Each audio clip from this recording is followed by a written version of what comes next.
ایک خاتون مجھے ملنے آئی، ملانے والے نے مجھ سے کہا کہ اس کا خاوند کھربوں پتی، ارب پتی نہیں، کھرب پتی آدمی ہے۔ کھرب پتی پاکستان میں 2 4 10 آدمی ہیں۔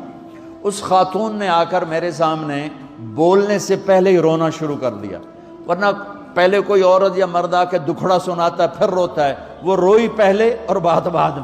وہ کہنے لگی مولانا صاحب مجھے لوگ بڑا خوش قسمت سمجھتے ہیں کہ میں بہت بڑے مالدار کی بیگم ہوں، لیکن میں لعنت بھیجتی ہوں اس کی دولت پر کہ اس کا رویہ ہی میرے ساتھ اچھا نہیں، تو میں ہیرے کے سیٹ کیا کروں، میں سونے چاندی کے سیٹ کیا کروں، میں یہ کروڑوں روپے کی گاڑی کو کیا کروں جب میرے خامند کا رویہ ہی میرے ساتھ انسانوں والا نہیں ہے اور اس کے اخلاق اچھے نہیں ہیں۔ میں آگ لگا دوں اس ساری دھن دولت کو، مجھے محبت چاہیے، اخلاق چاہیے، وہ کوئی نہیں اس کے پاس۔ چند دن بعد دوسرا واقعہ سنا، ایک نوجوان بڑا خوبصورت، وہ بھی اسی طرح لیکن اتنا مالدار، کافی مالدار، وہ آ کے میرے پاس بیٹھ کے رونے لگا، مولانا صاحب اب میں کیا کروں، میری زندگی برباد ہو گئی، میرا اتنا عالی شان گھر ہے، اتنی اچھی میری کمائی ہے، آمدنی ہے، لیکن میں کیا کروں۔ یہ اسی کے الفاظ بتانے لگا ہوں، میری بیوی کی زبان 20 فٹ لمبی ہے۔ میں کہا رکھ دی کتنے 20 فٹ چاہتے، میں کہا وچوں 19 فٹ کٹ دے شاید کچھ کم بن جاوے۔ کہا میری بیوی بہت بد زبان ہے، میں کئی دفعہ طلاق دینے کی سوچ چکا ہوں، لیکن میرے 3 بچے ہو چکے ہیں، بچوں کو دیکھتا ہوں تو پھر میں اپنے صبر کا گھونٹ پی لیتا ہوں، ورنہ میرا جی چاہتا ہے اس کو ابھی طلاق دے کے گھر سے نکال دوں۔ دولت بھی موجود ہے، خوبصورتی بھی موجود ہے، شکل بھی موجود ہے، عزت بھی موجود ہے، سہولت بھی موجود ہے، کیا چیز موجود نہیں؟ اخلاق موجود نہیں، حسن سلوک موجود نہیں، پیار محبت موجود نہیں۔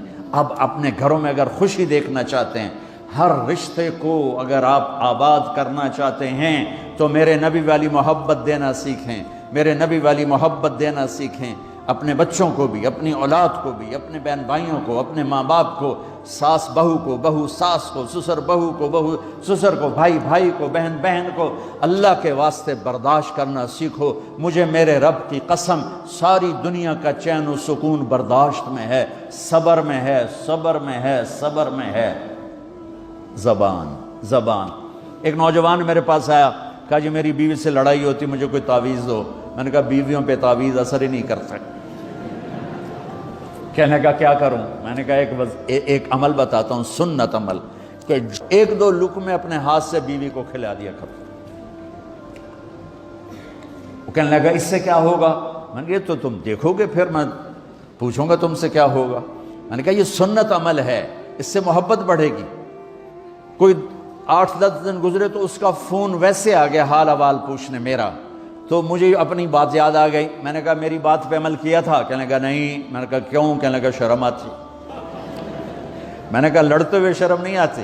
کبھی کوئی کمزور سے بھی لڑتا، عورت تو بیچاری کمزور ہے۔ چلو یہاں کی عورتیں طاقتور ہیں، سنا ہے کہ بڑی شیرنیاں ہیں اور ان کے خامند سارے بکری، یہ شیر ہیں، الٹا ہی کام ہے یہاں، عورتیں شیر ہیں، خامند بکریاں ہیں۔ چلو بھائی تم مہربانی کر کے اپنے خامدوں کو عزت دو، اور ان سے کہتا ہوں اپنی بیویوں کو عزت دو، محبت سے رہو۔ تو میں نے کہا بے وقوف، کبھی کمزور کے ساتھ بھی کوئی لڑتا ہے، اس میں تمہیں شرم نہیں آتی؟ اور اس میں شرم آتی ہے سنت۔ میں نے کہا چل کر اور مجھے بتا۔ کوئی 2 گھنٹے بعد اس کا فون آیا، کہا مولانا دوپہر کا کھانا تھا، میں نے اپنی بیوی کے منہ میں لقمہ جو دیا نا تو اس کا منہ وہیں کھلا رہ گیا۔ وہ کہنے لگی تو نے خود تو کیا نہیں، کسی نے تجھے بتایا ہے؟ کس نے بتایا؟ تو بتا، تیرے اندر یہ ظرف نہیں ہے، تمہیں یہ سبق کس نے پڑھایا؟ اس نے کہا مجھے یہ سبق مولوی طارق جمیل نے پڑھایا۔ تو کہنے لگا میری بیوی نے ایسے اپنی جھولی اٹھا لی اور کہا مولوی طارق جمیل اللہ اس کے بچوں کو سلامت رکھے جس نے تمہیں انسان بنایا۔